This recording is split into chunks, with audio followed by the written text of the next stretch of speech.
L300 na pang low budget. Ayan, sa halagang 250,000 mga bossing. Ibibigay na po yan ni boss. 250 lang mga boss, may L3 ka na. Pang low budget po ito mga bossing. Ayan.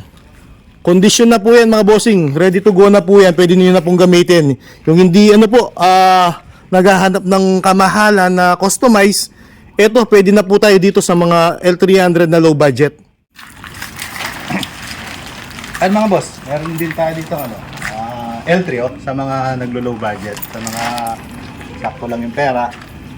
Yan, meron tayo mga ilang peraso na L3 na nandito lang. Pero may mga ginagawa pa rin tayo ng mga low budget, mid budget kumbaga. Ayan. Ayun mga bossing, kaya nandito tayo kay Boss Ferdy dahil sa mga nagtatanong sa akin, boss, puro low budget. Ayun, meron po tayong low budget kay Boss Ferdy, ayun mga bossing. Ayan, may mga sample tayo na low budget. Siguro yan, mga mura lang yan. Siguro mga under 250, bigay ko yan. 250,000, boss. Ayan mga bossing, 250,000 daw. Ayan, Mga bossing, ito po yung mga L3 po niya. Ikutin ko mga bossing para makita nyo po kung gaano yung L300 po niya. Ayan mga boss, Halagang 250, boss, may L3 ka na, ano? Sariwang-sariwa, mga bossing, ayan. Unahan na lang po kayo. Anong model po yan, boss?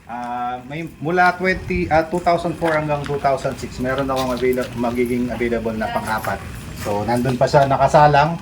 So, ito lang muna yung available natin. Yan. Ayan, mga bossing, may ongoing siyang ginagawa doon na L300, then low budget, then ito, parehong 250,000 yan, boss. Oh, Pareho. Ayan, mga bossing.